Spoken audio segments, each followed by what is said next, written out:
Bonjour mes très chers élèves de quatrième, j'espère que vous allez bien. Allez, s'il vous plaît, là, on se met tous en rang, ça va bientôt sonner. La sonnerie. Ah, bah tiens, ça sonne. Allez, vous êtes tous là. 1, 2, 3, 10, 1. Ok, vous êtes tous là. Allez, on y va, on me suit.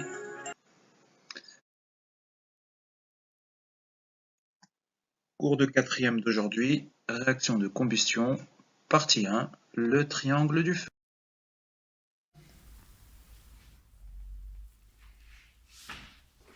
Bonjour à tous, j'espère que vous êtes bien en forme, que vous êtes prêts à suivre ce nouveau cours de physique-chimie. Donc on a vu précédemment on a vu ce que c'était qu'un atome, on a vu ce que c'était qu'une molécule, et le tout premier cours, souvenez-vous, ça date un petit peu, on a vu la composition de l'air. Donc aujourd'hui, nous allons continuer cette partie-là, et nous allons... Monsieur Et- G, Monsieur G, Monsieur G, Oui, bonjour, que puis-je faire pour vous? j'ai besoin de vous, Monsieur G. Dites-moi. Ça fait 20 minutes. J'essaye d'allumer un barbecue, mais j'y arrive pas. J'ai besoin de faire du feu, s'il vous plaît. Ah ben ça Je tombe sais bien. pas faire Alors, du feu. merci de nous avoir coupé, très cher Audrey. Donc aujourd'hui, nous allions démarrer le cours sur qu'est-ce qu'une combustion. Comment fait-on une combustion? Donc, si tu veux tout savoir, reste parmi nous, je vais l'expliquer. Je vous écoute, Monsieur G. Très bien. Alors, donc, faire une combustion, vous avez sûrement dû entendre parler de ce terme-là. Faire une combustion, c'est faire du feu. Donc la question, et c'est ce que Audrey me pose aujourd'hui, c'est monsieur, j'essaie de faire un barbecue, mais j'ai du mal, je galère à le faire. Alors, on va essayer d'expliquer, on n'est pas un cours de barbecue, hein, vous êtes d'accord, on est dans un cours de physique-chimie, donc je vais vous expliquer un petit peu comment on fait le feu. Alors, pour faire le feu, on doit respecter ce qu'on appelle le triangle du feu. Alors, peut-être que vous en avez déjà entendu parler. Si ce n'est pas le cas, ne vous inquiétez pas, il n'y a rien de compliqué. On va expliquer ça. Alors, je vais commencer à faire un beau triangle. Donc, faisons ce beau triangle.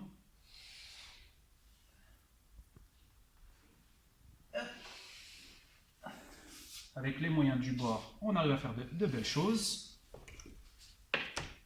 Alors, peut-être les profs de maths vont me tirer un petit peu les oreilles. Hein. Je n'ai pas utilisé le compas, mais c'est pas grave. Hein. On est en physique-chimie ici.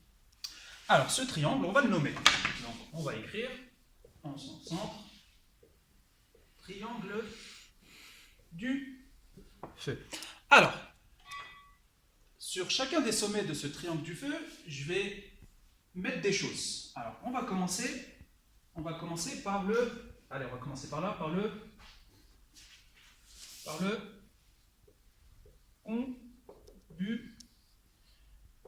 Alors, qu'est-ce que c'est qu'un combustible? Alors, un combustible, c'est toute matière qui peut prendre feu. Alors, des combustibles, vous en connaissez.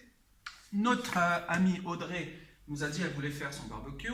Le combustible qu'elle a sûrement dû utiliser, c'était peut-être du papier. Donc, les combustibles peuvent être solides, on peut avoir du papier. Le charbon est un combustible, mais les combustibles peuvent être aussi sous forme liquide ou gazeuse. Alors, les liquides, vous en connaissez sûrement un. L'essence peut prendre feu, c'est un combustible. Les gaz, alors le gaz de ville par exemple, est un combustible, il peut prendre feu. Donc, les combustibles peuvent être solides, liquides ou gazeux. Alors, le triangle du feu, donc il va y avoir trois choses. On a une première chose qui est le combustible, donc solide, liquide, gazeux. Mais si vous n'avez que le combustible, je ne suis pas sûr que vous puissiez faire du feu juste en regardant votre livre de physique-chimie. Alors, le combustible, il a besoin aussi, pour le triangle du feu, on a besoin aussi du comburant. Alors, cette partie comburant, ça va peut-être vous rappeler quelques souvenirs, puisque, souvenez-vous, au début de l'année, lorsque nous nous sommes rencontrés, nous avions parlé de sécurité et on avait vu le pictogramme qui concerne les comburants. Et je vous avais brièvement introduit la chose en vous disant qu'un comburant, c'est une source d'oxygène en général qui permet d'alimenter un feu. Donc, les comburants, ça peut être un gaz, ça peut être un liquide, et dans certains cas solide, mais allez, on va l'oublier. Donc les comburants, ça va être la source d'oxygène, c'est ce qui va permettre d'alimenter le feu. Alors vous avez le combustible, vous avez le comburant, donc le comburant, allez, le plus classique qu'on connaît, c'est le dioxygène. Donc dioxygène qui est une molécule et pas un atome, j'insiste dessus. Le comburant, ça peut être le dioxygène qui est un gaz pour le coup. Mais si j'ai un combustible à comburant, il va nous manquer une chose. Si je n'ai pas une source de chaleur ou une source d'émission, donc on va l'écrire source de chaleur ou d'émission, eh ben on ne peut pas avoir de feu. Vous avez un combustible, vous êtes d'accord, votre livre de physique il est fait de papier, donc c'est un combustible. Vous avez dans l'air qui nous entoure, vous le savez tous, hein, le dioxygène c'est à peu près 20%.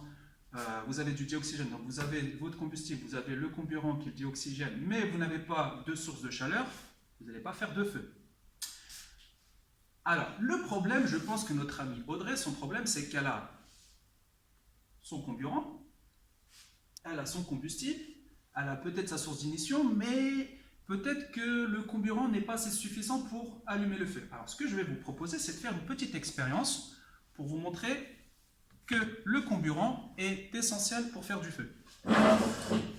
Alors, essentiel, mais il ne faut pas négliger les deux autres. Donc, ce qu'on va faire, ce que je vous propose de faire, donc, je vais sortir mon matériel et je vais vous expliquer en détail comment on va faire. Alors, on a ici une bougie qui va me permettre, en fait, d'allumer ce morceau de fusain. Donc, vous voyez, le fusain, c'est comme du charbon. Alors, hop. Je vais faire ça pour éviter de me brûler. Alors, vous avez vu d'ailleurs, un petit point sécurité, vous avez vu qu'aujourd'hui, je porte la blouse. Pourquoi? Petit rappel de cours, une blouse faite en coton. Le coton est une matière qui résiste très bien à la chaleur, donc ça éviterait par exemple, que je prenne feu tout simplement. Alors, on va allumer notre morceau de fusain. Donc, vous le voyez, on allume. Donc, on est d'accord qu'ici, on est dans une atmosphère qui constitue à peu près de 20% de dioxygène. Ça, vous le savez tous, on l'a déjà vu. Et on voit que on a du mal, hein, il a du mal à s'allumer. Et je pense que notre amie Audrey, qui est venue me demander conseil, je pense qu'elle s'est retrouvée dans cette situation. Donc, pour faire cuire ces belles merguez, ça va être compliqué. Alors, je vais vous proposer l'expérience suivante. Donc, vous avez vu que le fusain a eu vraiment du mal à s'allumer. Donc, ce qu'on va faire, c'est que je vais prendre ce récipient. Je ne vais peut-être pas y aller à la piscette, mais directement au robinet. Je vais introduire un petit peu d'eau pour éviter les chocs thermiques, mais je vous expliquerai ça un petit peu plus. Et ce que je vais faire, c'est que dans ce récipient, en fait, je vais introduire du dioxygène à l'aide, c'est un petit peu lourd, à l'aide de cette bonbonne, où c'est de l'oxygène, du dioxygène. Et on voit bien, souvenez-vous, les pictogrammes. Donc, ce pictogramme-là qui veut dire comburant. Et là, on voit que qu'on est sous pression. Donc, c'est un gaz sous pression et c'est un comburant. Donc, petit rappel de cours sur les pictogrammes. Alors, donc ce qu'on va faire, c'est que je vais... Voilà, je vois que j'ai du gaz. Donc, ce que je vais faire, c'est que je vais introduire du dioxygène dedans. Alors, avant de faire ça, je vais peut-être...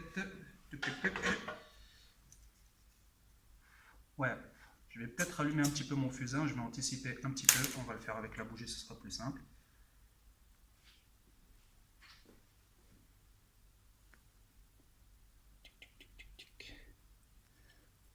Vous voyez, il est allumé, mais pas génial.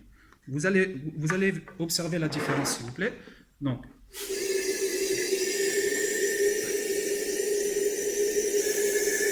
voilà, j'ai introduit du dioxygène. Ouais, je pense que ça devrait le faire. Et là, regardez la différence.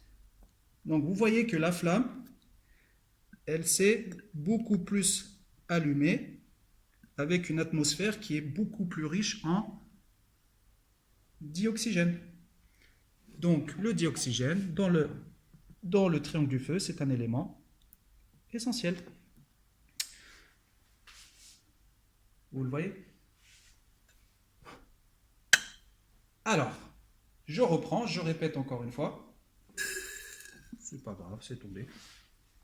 Donc, pour faire le feu, on doit respecter ce triangle du feu. Donc, une source de chaleur. Ici, la source de chaleur, elle a été donnée dans un premier lieu avec ma bougie. Un combustible, qui pour le coup ici a été le morceau de fusain. Et le comburant, qui est dans notre cas, qui est le dioxygène. Le dioxygène, sa formule brute, rappelez-vous, di qui veut dire 2. Oxygène, donc la première lettre du mot oxygène, c'est O. On sait tous que le symbole de l'oxygène, c'est un O, pardon pour le bruit. Et comme il y en a deux, on va mettre le petit 2 en indice. Donc, deux oxygènes, pardon, donc c'est le dioxygène. Et si je dois le représenter avec le modèle moléculaire, donc, on va noter, donc le modèle moléculaire, ça va être deux boules rouges. Alors faites attention, j'insiste sur ça s'il vous plaît. Vous êtes certain à m'avoir commis cette petite erreur. C'est normal, vous inquiétez pas, on est là pour apprendre, on apprend aussi de ses erreurs. Donc vous êtes certain, lorsque j'ai demandé de représenter les modèles moléculaires, vous m'avez représenté une boule rouge et beaucoup plus loin une boule rouge. Non, si vous me faites ça, ça veut dire que vous avez deux atomes d'oxygène et non pas une molécule de dioxygène. Donc les deux boules rouges, elles doivent vraiment coller. Donc voilà, le dioxygène, sa formule brute, le modèle moléculaire, donc source de chaleur, le comburant, le dioxygène, et le combustible, notre fusain. Donc très cher Audrey, j'espère que ce cours t'a grandement éclairé. Oh oui. Oh oui. Alors, afin de sauver tes merguez, le dioxygène, je ne peux pas te prêter ma bouteille pour alimenter ton feu. Ah, ce serait trop simple, hein. En plus, il faut faire un petit peu de sport. Donc, je te prête mon livre de physique-chimie, pas en tant que combustible, mais pour alimenter ton feu avec avec quoi? Du dioxyde. Oh, super! J'espère que pour vous, c'est pareil, vous avez compris. Donc, tu me le rendras. Et si ça te fait plaisir après avoir bien mangé, si tu veux revoir ton cours, je t'y invite grandement. Merci beaucoup, monsieur G. De rien, Audrey. Au revoir. Au revoir. Alors, j'espère pour vous que ce cours a été assez fluide et assez clair. Si vous avez des questions, n'hésitez pas à me laisser vos commentaires ou à communiquer directement avec moi. À la suite de ça, je vais vous donner des petits exercices, histoire de mettre en application tout ça. Et puis voilà. Donc, je vous dis au prochain cours. Ce fut un plaisir pour moi. J'espère que celui-ci a été partagé. Et je vous dis au revoir.